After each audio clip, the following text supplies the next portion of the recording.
수철 대표님께서는 또 어떤 종목의 공시에 눈에 띄셨나요? 네, 지속적으로 공시가 나오고 있는 종목 케어젠입니다. 케어젠은 뭐 하루를 마다하고 공시가 지속적으로 나오고 있는데요.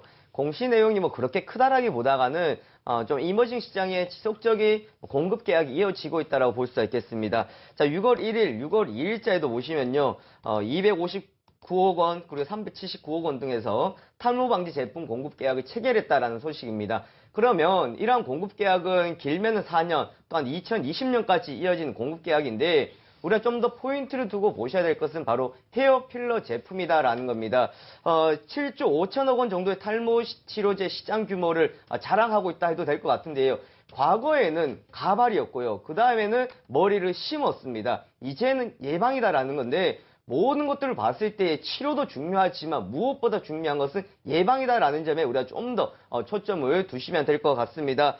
이머징 시장을 선점한 이후에 한 6조 8천억 원 정도의 선진국 시장에 진출하겠다라는 지금 기대감을 가지고 있습니다. 아직까지는 선진국 시장에 특별한 공급 계약을 나타낸 것은 없습니다만은 지속적인 노력을 하고 있다라는 점에 우리가 또 포인트를 두시면 될 것 같고요. 필러 형태로 모발에 주입이 되고 있기 때문에 부작용이 최소화되고 있다는 점도 또한 장점으로 꼽을 수가 있겠습니다. 자, 이머징 시장뿐만 아니라 또한 우리가 기대를 모으고 있는 것은 항상 중국이다라는 건데요. 지난번 한번 소개시켜 드릴 때도 중국 합자회사 설립에 대한 말씀을 드렸었습니다. 3월에 합자회사 설립을 한번 했었고요. 또한 최근에 진국그룹과 중국 내 제품 판매 유통을 위한 조인트 벤처죠. 합자회사를 이제 설립을 했습니다. 이러한 하겠다라는 것을 밝혔다라는 것은 지속적인 제품을 이제 공급 계약하겠다라는 걸로 좀 더 보시면 되겠고요. 올 초에는 이제 기대감이었다 그러면 이제 조금 더 현실적으로 다가왔다라고 보시면 되겠습니다. 자, 이처럼 지금 헤어 필러 그리고 보톡스 필러 시장에 대한 관심이 상당히 높아지고 있습니다. 그만큼 우리가 미용에 또한 초점을 둬야 되지 않을까라는 생각들을 해볼 수가 있습니다. 뭐 추가적인 관련주로 봤을 때 뭐 LG생명과학 그리고 앞서서 말씀해 주셨다시피 뭐 대용제약이나 또한 메디톡스, 휴메딕스 관련주에서 우리가 이러한 제약 쪽으로 보시거나 아니면 미용 쪽으로 보실 때는 이제 이러한 관련주 쪽에 우리가 좀 초점을 두고 지금 현실적으로 수요가 늘어나고 있다는 점에 체크를 해주시면 되겠습니다. 또한 두 번째 종목은 이제 메디포스트입니다. 메디포스트, 우리가 제대열 은행이라고 해서 좀 들어보셨을 텐데, 제대열이라고 그래서 좀 어렵게 생각할 수 있는데, 크게 어려운 부분은 없다라고 생각하시면 되겠습니다. 제대열 같은 경우에는 지금 메디포스트 가장 많은 매출을 차지하는 부분이 제대열 은행인 셀트리다라고 보시면 되겠고요. 하지만 전에 나왔던 공시 내용은 제대열 줄기세포를 이용한 알츠하이머병의 치료제 관련 기술 특허를 취득했다라는 소식에 좀 강세를 보여줬었습니다. 줄기세포를 이용한 세계 최초의 치매 치료 시도이다라고 보시면 되는데요. 잡지 못한 병입니다. 관심들이 많이 있는 상황입니다. 아직까지는 너무나도 먼 것 같은 이런 알츠하이머병인데요. 현재로서는 신약 개발에도 지속적으로 실패를 했었던 상황에서 메디포스트에 이런 기대감을 좀 나타낸다라고 보실 수가 있는데 또한 우리가 포인트를 두고 보셔야 될 것은 5월 18일이었죠. 식약처가 밝혔던 부분이 있습니다. 기존의 희귀 질환, 암 같은 경우에만 신약에만 허용했던 조건부 허가제를 알츠하이머, 뇌경색 등으로 확대한다는 내용을 밝혔습니다. 그만큼 잡아야 되는 병이고요. 앞으로 이러한 시장이 상당히 크기 때문에 식약처에도 허용을 해줬다라고 볼 수가 있겠습니다. 또 두 번째로 줄기 치료제의 시장이 확대되고 있다라는 건데 과거에 우리 히딩크 전 감독이 카티스템을 이제 시술을 받으면서 관심을 많이 받았었습니다. 우리나라의 지금 인구의 10% 정도가 무릎에 좀 이상을 많이 느낀다고 합니다. 그만큼 체중도 증가할 것이고 또한 지속적인 지금 무릎에 이상이 나타난다는 점을 봤을 때에 앞으로 시장 규모는 조금 더 커질 것으로 예상이 되고 있겠고요. 연골 재생이다라고 보시면 되겠습니다.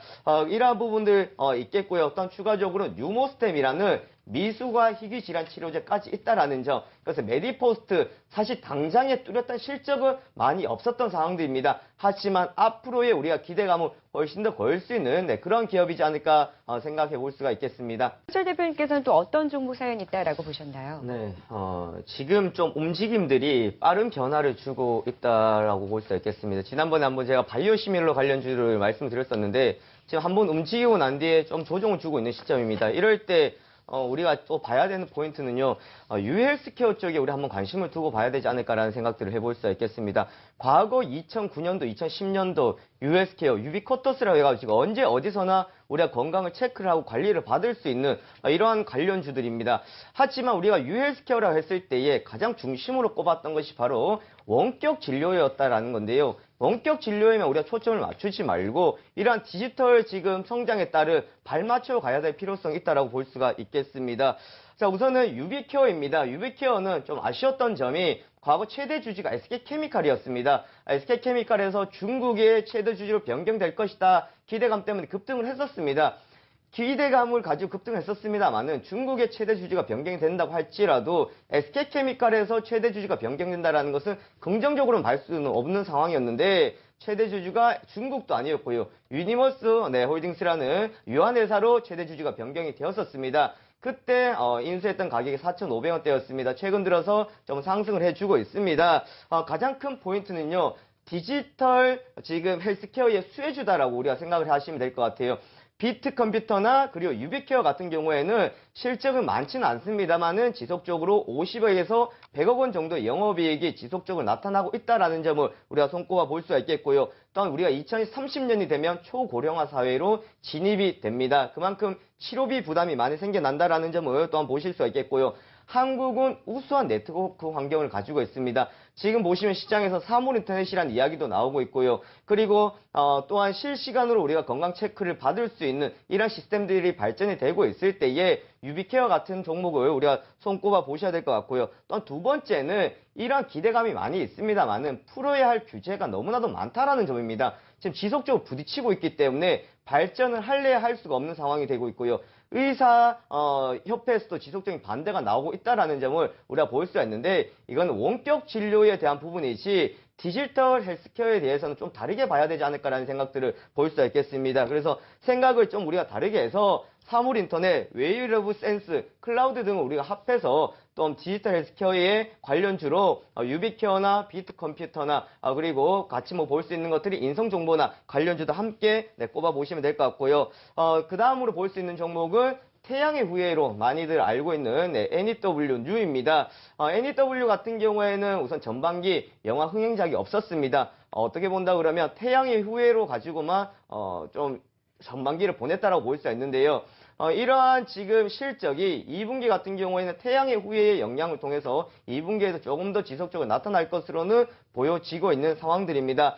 주가가 태양의 후예의 영향 때문에 많이 급등을 했다가 지금 제자리에 돌아왔습니다. 즉 주가의 부담은 지금 없는 상황이 되겠죠. 주가가 올라와 있는 상황에서 지금 유를 본다라는 것은 좀 부담스러울 수 있습니다만은 이전 자리까지 다 내려왔다라는 것을 추가적인 지금 강한 방향을 틀어주지 못하고 있습니다만은 절대로 부담 없는 자리다라고 보시면 될 것 같고요. 또한 하반기에 개봉 영화가 기대가 되고 있다라는 점입니다. 6월달 추석이다 연말이다 아직 멀었습니다만은 주가가 좀 바닥권을 다지고 있는 상황들이기 때문에 우리가 좀 더 기대감을 가지고 보시면 될 것 같고요. 화책미디어의 합작회사 해외 시장 확대도 함께 보시면 되겠습니다. 네, 살아있는 종목으로 유비케어와 뉴까지 짚어봤습니다. 제시해 주실 만한 전략도 어떤 게 있을까요? 네, 최근 지수가 급등을 했습니다. 그런데 우리 체감에는 전해지지 않는 상황입니다. 지수가 이렇게 많이 올라갔는데 전해지지 않았다라는 것은 과거에는 경기 민감주를 통해서 코스피 대형주들이 상승했었습니다만은 최근은 삼성전자를 중심으로 해서 상승을 했었기 때문에 체감으로 많이 전해지지 않는다라는 것을 봤을 때에 좀 지수 상승에 비해서 강하지 않았던 과대 낙폭주들의 반등이었다라는 겁니다. 반등이 강하게 나올 법도 했는데 나오지 않았다라는 것은 그만큼 좀 더 2분기 실적 그리고 한 번 더 확인하고 가자라는 것에 우리가 포인트를 두시면 될 것 같고요. 그리고 전체적으로 봤을 때에 앞서서 말씀해 주셨다시피 이러한 실적이나 앞으로 좀 더 부담이 없는 그러한 종목에 우리가 접근을 해주는 것이 좋겠습니다.